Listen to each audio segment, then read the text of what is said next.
Puji Tuhan, selamat pagi Bapak Ibu yang diberkati oleh Tuhan. Saya yakin dan percaya kita tetap tinggal dalam kasih Tuhan, berkat Tuhan yang melimpah dalam setiap kehidupan kita. Pada pagi hari ini kita akan merenungkan satu bagian dalam kebenaran firman Tuhan yang saya beri tema menikmati berkat Tuhan. Kita buka di dalam Pengkhotbah pasal yang ke-6 ayat yang pertama sampai dengan ayat yang ketiga. Saya bacakan untuk kita semua. Ada suatu kemalangan yang telah kulihat di bawah matahari yang sangat menekan manusia. Orang yang dikarunia Allah kekayaan, harta benda dan kemuliaan, sehingga ia tak kekurangan suatu apapun yang diingininya. Tetapi orang itu tidak dikaruniai kuasa oleh Allah untuk menikmatinya, melainkan orang lain yang menikmatinya. Inilah kesia-siaan dan penderitaan yang pahit. Jika orang memperoleh 100 anak dan hidup lama sampai mencapai umur panjang, tetapi ia tidak puas dengan kesenangan, bahkan tidak mendapat penguburan, kataku anak gugur lebih baik daripada orang ini. Puji Tuhan, Bapak Ibu dikasih oleh Tuhan, mungkin ada berkata bahwa uang adalah jaminan dari semua kebahagiaan. Banyak harta, banyak uang, bahagia. Tapi di sini kata firman Tuhan, kita lihat dalam Pengkhotbah pasal yang ke-5 ayat yang ke-12, ada kemalangan yang menyedihkan, kulihat di bawah matahari. Kekayaan yang disimpan oleh pemiliknya menjadi kecelakaannya sendiri. Kalau di ayat yang ke-6, di ayat yang kedua pasal yang ke-6 di sana dikatakan orang yang dikaruniai Allah kekayaan, harta benda dan kemuliaan sehingga ia tak kekurangan suatu apapun. Pengkhotbah dituliskan oleh seorang raja yang luar biasa, raja yang penuh hikmatnya, raja yang diberkati oleh Tuhan dengan harta kekayaan adalah Raja Salomo. Tapi Salomo dia berkata bahwa ada satu kemalangan yang kulihat di bawah matahari. Ada seorang yang kaya yang firman Tuhan mengatakan tidak kekurangan suatu apapun. Dia bisa menikmati segala sesuatunya dengan harta kekayaan. Dia mau beli barang mewah, dia bisa beli karena apa? Dia punya uang. Dia bisa mungkin pergi jalan-jalan. Kalau saat hari ini mungkin orang bisa pergi keluar kota, keluar negeri, membeli barang-barang yang berharga, barang-barang yang branded mungkin. Tapi firman Tuhan menjelaskan di sini bahwa orang yang memiliki harta itu menjadi kecelakaannya sendiri. Orang yang memiliki harta yang sangat banyak itu bisa saja membuat keluarganya berantem. Bisa saja membuat keluarganya bisa hancur karena harta warisan. Seorang saudara dengan saudara bisa berantem, bisa bermusuhan karena apa? Karena warisan, bahkan tidak segan-segan membunuh saudaranya sendiri karena warisan. Berarti bahwa harta itu tidak menjamin seseorang bisa berbahagia. Bahkan firman Tuhan di sana katakan orang memiliki segala sesuatunya, orang memiliki banyak harta, tetapi firman Tuhan katakan, tetapi orang itu tidak dikaruniai kuasa oleh Allah untuk menikmatinya. Tidak diberi kuasa untuk menikmati harta kekayaan yang diberikan kepada dia. Firman Tuhan bahkan firman Tuhan menyampaikan melainkan orang lain yang menikmatinya. Dia punya banyak uang, dia punya banyak harta kekayaan. Tapi firman Tuhan menjelaskan, dia tidak diizinkan untuk menikmati harta itu. Bahkan yang menikmatinya adalah orang lain. Ini yang dikatakan oleh Raja Salomo bahwa ada satu kemalangan yang kulihat di bumi. Bahwa ada seorang yang kaya raya, dia bisa memiliki segala sesuatu, dia memiliki harta yang sangat banyak.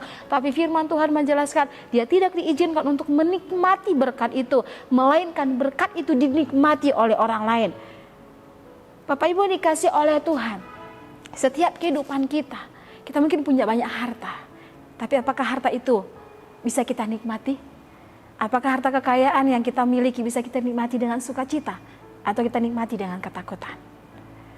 Mungkin ada orang lain untuk mendapatkan harta kekayaan dengan cara yang salah. Mungkin melanggar hukum negara, mungkin dengan cara korupsi. Pada akhirnya apa? Dia masuk penjara. Dia mungkin punya harta banyak. Tapi kalau di penjara memangnya bisa menikmati harta? Tidak. Orang lain yang menikmatinya. Tapi bagaimana kita sebagai anak-anak Tuhan? Biarlah berkat-berkat Tuhan yang Tuhan berikan itu bisa kita nikmati. Dalam Mazmur pasal 128, kita mulai di sana, Mazmur 128 Mazmur 128 di ayat yang kedua firman Tuhan, apabila engkau memakan hasil jerih payah tanganmu, berbahagialah engkau dan baiklah keadaanmu. Apabila engkau memakan hasil jerih payah tanganmu, berbahagialah engkau dan baiklah keadaanmu. Firman Tuhan cara jelaskan bahwa apabila engkau bisa menikmati harta kekayaanmu, bisa menikmati kekayaan kita, berbahagialah, kata firman Tuhan. Berarti bahwa Tuhan mengizinkan kita untuk menikmati berkat itu. Berkat mungkin bukan hanya berbicara soal harta, bukan hanya berbicara tentang kesehatan dengan harta yang melimpah, tetapi berkat juga berbicara tentang Tuhan izinkan kita untuk menikmatinya. Tuhan izinkan kita untuk menikmati apa yang Tuhan berikan. Karena apa? Kita sudah capek-capek kerja, kita sudah melakukan banyak hal untuk kita mendapatkan harta, tapi pada akhirnya bukan kita yang menikmatinya. Pengkhotbah dia berkata bahwa itu adalah sebuah kesia-siaan. Itulah satu kemalangan yang dilihat di tengah-tengah dunia ini, di bawah matahari. Bagaimana caranya supaya kita bisa menikmati berkat Tuhan? Bagaimana caranya supaya berkat Tuhan itu bisa kita nikmati dalam setiap kehidupan kita? Yang pertama, menjadikan Tuhan nomor satu dalam hidup kita. Menjadikan Tuhan yang utama dalam hidup kita, bukan harta kekayaan, bukan uang. Uang itu hanya menjadi sarana kita untuk bisa menolong orang lain. Matius pasal 66 ayat yang ke-33 di sana dikatakan, carilah dahulu kerajaan Allah dan kebenarannya, maka semuanya itu Tuhan akan tambahkan. Tapi yang utama, cari dulu Tuhannya, bukan berkatnya. Cari pribadi yang punya berkat itu. Supaya apa? Ketika Tuhan berikan kita berkat yang melimpah, kita bisa nikmati berkat itu. Bukan orang lain yang menikmatinya, tapi bagaimana kita bisa menikmati berkat Tuhan dengan sukacita. Yang utama adalah cari dahulu kerajaan Allah dan kebenarannya. Mencari Tuhan dengan sukacita. Jadikan Tuhan yang utama dalam setiap hidup kita, dalam hidup ketaatan dan kasih. Hidup dalam ketaatan dan kasih kepada Tuhan. Orang yang mempunyai hubungan yang akrab dengan Tuhan, orang yang mempunyai hubungan yang baik dengan Tuhan, dalam pekerjaannya dia akan menikmati jerih payahnya. Dia akan menikmati kekayaan harta yang Tuhan beri dalam hidupnya. Amsal pasal yang ke-15 ayat yang ke-16. Amsal pasal yang ke-15 ayat yang ke-16 sampai dengan ayat yang ke-17, firman Tuhan sangat katakan, lebih baik sedikit barang dengan disertai takut akan Tuhan daripada banyak harta dengan disertai kecemasan. Ayat ke-17, lebih baik sepiring sayur dengan kasih daripada lembu tambun dengan kebencian. Dan yang ke-16, lebih baik sedikit barang dengan disertai takut akan Tuhan. Berarti bahwa berkat yang kita miliki, kita peroleh dengan cara yang baik. Kita peroleh dengan cara yang benar, bukan dengan cara melakukan korupsi atau melakukan hal-hal yang tidak sesuai dengan firman Tuhan, atau mungkin melanggar hukum negara, tidak. Tapi memang kita peroleh dengan cara yang baik. Dan firman Tuhan mengatakan itu lebih baik daripada harta yang sangat banyak disertai dengan rasa cemas. Cari dahulu Tuhan, utamakan dulu Allah kita. Hidup dalam kasih dan ketaatan akan Tuhan. Yang kedua, mengucap syukur dengan apa yang ada. Yang pertama tadi, bagaimana caranya supaya kita bisa menikmati berkat Tuhan? Jadikan Tuhan menjadi yang utama, nomor satu dalam hidup kita. Yang kedua, mengucap syukur dengan apa yang ada pada kita. 1 Tesalonika 5 ayat yang ke-18 sana katakan, mengucap syukurlah dalam segala hal, karena itu yang Tuhan kehendaki untuk kita lakukan sebagai anak-anak Tuhan. Mungkin kita punya harta sedikit, mungkin kita punya harta yang banyak, atau mungkin hari ini kita gagal, atau mungkin kita tidak memperoleh keuntungan dari usaha kita. Firman Tuhan mengatakan, mengucap syukur dalam segala hal. Mengucap syukur dengan apa yang ada pada kita hari ini, berpadanan dengan apa yang kita miliki pada hari ini. Bapak Ibu dikasih oleh Tuhan, dengan demikian, walaupun hanya sedikit, tapi kita bisa menikmati dengan sukacita. Walaupun hanya dengan sedikit, tapi kita bisa menikmati dengan penuh sukacita pada Tuhan. Dengan rasa tenang, dengan rasa syukur. Mengucap syukurlah dalam segala hal, kata firman Tuhan. Yang ketiga, berbagi berkat dengan orang lain. Berbagi berkat dengan orang lain. Kita buka dalam Kisah Para Rasul pasal yang ke-20. Kisah Para Rasul pasal yang ke-20 ayat yang ke-35, firman Tuhan di sana katakan, dalam segala sesuatu telah kuberikan contoh kepadamu, bahwa dengan bekerja demikian kita harus membantu orang-orang yang lemah dan harus mengingat perkataan Tuhan Yesus. Sebab ia sendiri telah mengatakan, adalah lebih berharga memberi daripada menerima.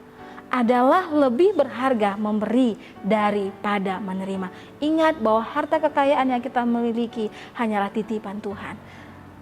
Dialah apa yang kita miliki. Kita tidak simpan untuk diri kita sendiri. Kita tidak egois, kita simpan untuk diri sendiri. Tapi firman Tuhan mengatakan belajar untuk memberi dengan kasih, menolong orang yang membutuhkan, menolong orang yang memerlukannya. Sehingga kita bisa menikmatinya, menikmati berkat itu dengan penuh sukacita. 2 Korintus pasal yang ke-9, 2 Korintus pasal yang ke-9 ayat yang ke-6 sampai dengan yang ke-7. Camkala ini orang yang menabur sedikit akan menuai sedikit juga, dan orang yang menabur banyak akan menuai banyak juga. Hendaklah masing-masing memberikan menurut kerelaan hatinya, jangan dengan sedih hati atau karena paksaan, sebab Allah mengasihi orang yang memberi dengan sukacita. Diberkati untuk memberkati orang lain. Kita diberkati Tuhan dengan melimpah. Mari kita belajar untuk memberi dengan ucapan syukur. Kita memberi dengan kasih, kita memberi dengan sukacita, menolong orang lain yang membutuhkannya. Kita buka lagi dalam Pengkhotbah, kita kembali kepada Pengkhotbah pasal yang ke-5. Sana firman Tuhan mengatakan, Pengkhotbah pasal yang ke-5 ayat yang ke-18. Pengkhotbah pasal yang ke-5 ayat yang ke-18. Setiap orang yang dikarunia Allah kekayaan dan harta benda dan kuasa untuk menikmatinya, untuk menerima bagiannya dan untuk bersukacita dalam jerih payahnya, juga itu pun dikaruniakan Allah. Sana dikatakan bahwa dan untuk bersukacita dalam jerih payahnya, juga itu pun karunia Allah. Pengkhotbah pasal yang ke-3 ayat yang ke-13. Pengkhotbah pasal 3 ayat yang ke-13. Dan setiap orang dapat makan dan minum dan menikmati kesenangan dalam segala jerih payahnya. Itu juga adalah pemberian Allah.